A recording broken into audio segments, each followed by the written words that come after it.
श्री कृष्ण जी में प्रवेश करके उसकी आत्मा को दबा के ये काल बोल गया सारे काम ने। और उसके निकलने के बाद फिर ओरिजिनल कृष्ण था वो क्या बोलता है दिखाता हूं आपको। देखिए ये संक्षिप्त महाभारत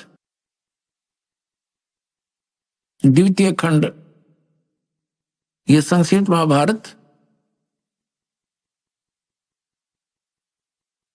ये द्वितीय खंड गीता प्रेस गोरखपुर से प्रकाशित है। संपादक तथा संशोधक हैं जयदयाल गोविंद का, जिसने मद्भुत गीता का भी अनुवाद किया है। गीता प्रेस गोरखपुर से प्रकाशित है। ये यहीं से प्रकाशित है, गीता प्रेस गोरखपुर से। इसके 667 पृष्ठ पर आप जी को ले चलते हैं। ये देखिएगा पृष्ठ नंबर 667 667 और ये है संक्षिप्त महाभारत। संक्षिप्त महाभारत। अब यहां आ गए हम। जन्मेजय ने पूछा, ब्रह्मन, शत्रुओं का नाश हो जाने के बाद जब महात्मा श्री कृष्ण और अर्जुन सभा में बैठकर वार्तालाप कर रहे थे उस समय उनमें क्या बातचीत हुई? तो वैशंपायन जी कहते हैं, कहा राजन, श्री कृष्ण के सहित अर्जुन ने अब जब अपने राज्य पर पूरा अधिकार प्राप्त कर लिया तो वे दिव्य सभा भवन में आनंद से रहने लगे। एक दिन सज्जनों से घिरे हुए वे दोनों मित्र स्वेच्छा से घूमते घूमते सभा मंडप के ऐसे भाग में पहुंचे जो स्वर्ग के समान सुंदर था। पांडुनंदन अर्जुन श्री कृष्ण के साथ रहकर बहुत प्रसन्न थे।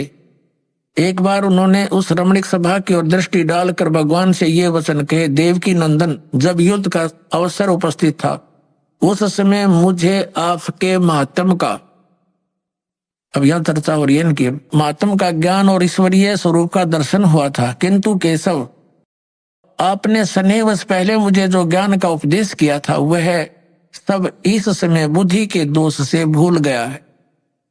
उन विषयों को यानी गीता, श्रीमद् भगवत गीता के ज्ञान को सुनने के लिए बार बार मेरे मन में उत्कंठा होती है। इधर आप जल्दी ही द्वारका जाने वाले हैं, अतः पुण्य वह विषय मुझे सुना दीजिए। वैशंपायन जी कहते हैं, अर्जुन के ऐसा कहने पर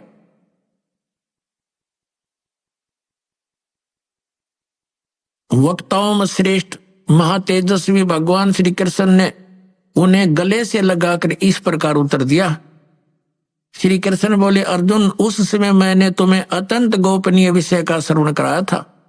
अपने स्वरूप भूत धर्म सनातन पुरुषोत्तम तत्व का परिचय दिया था और नित्य लोकों का भी वर्णन किया था। किंतु तुमने जो अपनी नासमझी के कारण उस उपदेश को याद नहीं रखा, यह जानकर मुझे बड़ा खेद हुआ। उन बातों को अब पूरा पूरा स्मरण होना संभव नहीं जान पड़ता।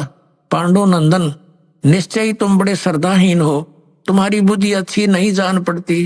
अब मेरे लिए उस उपदेश को ज्यों का त्यों दोहरा देना कठिन है, क्योंकि उस समय योग युक्त होकर मैंने परमात्म तत्व का वर्णन किया था। पुण्यात्मा, अब आपके कति समझ में आ जाएगी। यो ज्ञान बोला किसने? श्री कृष्ण जी का था रोल नहीं गीता के ज्ञान में। अब ये खुद कह रहे हैं कि मैंने, अब जैसे ये दास आपको ये सत्संग सुना रहा है और आप मुझे 10 वर्ष के बाद पूछ दो, जी इस विषय पर जो आपने ये सत्संग किया था कृपा फिर सुनाइयो। कभी सुन लो, उसी समय सुना दूंगा, क्योंकि वो मैंने अपने होश हवास में सुना रखा है। और मेरे अंदर कोई प्रेत बोल रहा है तो फिर मैं ये बात बोलूंगा तो श्री कृष्ण बोल रहे हैं कि तुमने याद नहीं रखा, तुम कैसे व्यक्ति हो, श्रद्धाहीन हो, बुद्धिहीन हो। अरे भले आदमियों, ये दास सत्संग करेगा और प्रथम बार जो श्रोता इस सत्संग को सुनेगा 20% याद रहता उसको, और मैं फिर डांट मारूं कि तुमने याद क्यों नहीं रखा, तो इसका इससे सिद्ध है कि खिसियानी बिल्ली खंबा नोच रही है।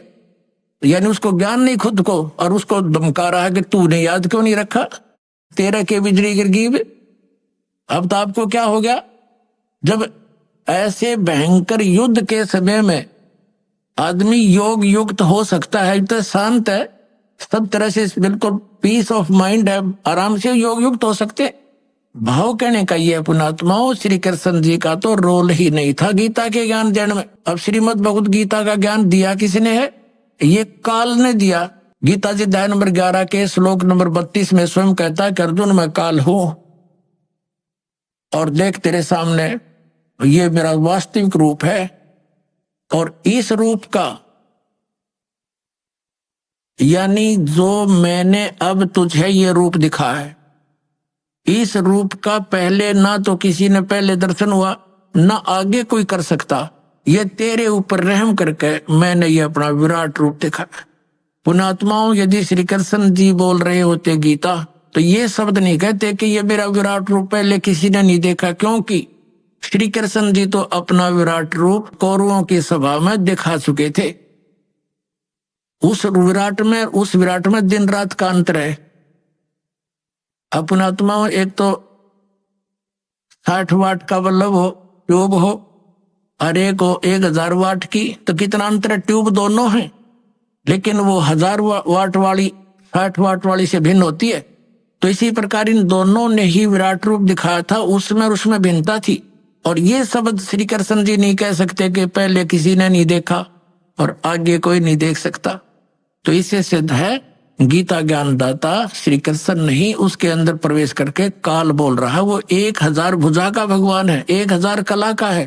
सहस्राबाहु, अर्जुन कहता है कि सहस्राबाहु, हे 1000 भुजा वाले भगवान, अपने उसी चतुर्भुज रूप में आ जाओ। क्योंकि वो श्री कृष्ण मान रहा था उसको, और श्री कृष्ण विष्णु जी जो है ये 4 भुजा के भगवान है। अब इस दास की नजरों से आपको पता चलेगा कि श्रीमद् भगवद गीता का ज्ञान किसने बोला। और दूसरा अन्य प्रमाण एक ये है कि श्री कृष्ण तो अर्जुन के साले थे। श्री कृष्ण की बहन अर्जुन को ब्याही थी सुभद्रा जी, अपने साले को पहचानने से भूल गया। वो श्री कृष्ण नहीं था। वो श्री कृष्ण से बाहर निकलकर वो काल देख रहा था, ऐसे भयंकर रूप दिखाया, और श्री कृष्ण अलग खड़े हैं, ओझल हो गए उसके प्रकाश में, तेज में। तब अर्जुन पूछता है, हे महानुभाव आप कौन हो, मैं आपको नहीं पहचानता। तो क्या श्री कृष्ण थे वह? और भी ढेर सारे प्रमाण हैं कि श्री कृष्ण जी ने गीता का ज्ञान नहीं कहा। श्री कृष्ण जी ने पहले कभी काल नहीं कहा अपने आप को, बाद में कभी काल नहीं कहा। श्री कृष्ण जी के पास तो ये जितनी गौवें थी, ग्वाल बाल थे, गोपियां थी, सब आकर के प्यार पाते थे, उसकी तरफ देखते रहते थे, निहारते रहते थे। क्या वो काल हो सकते हैं?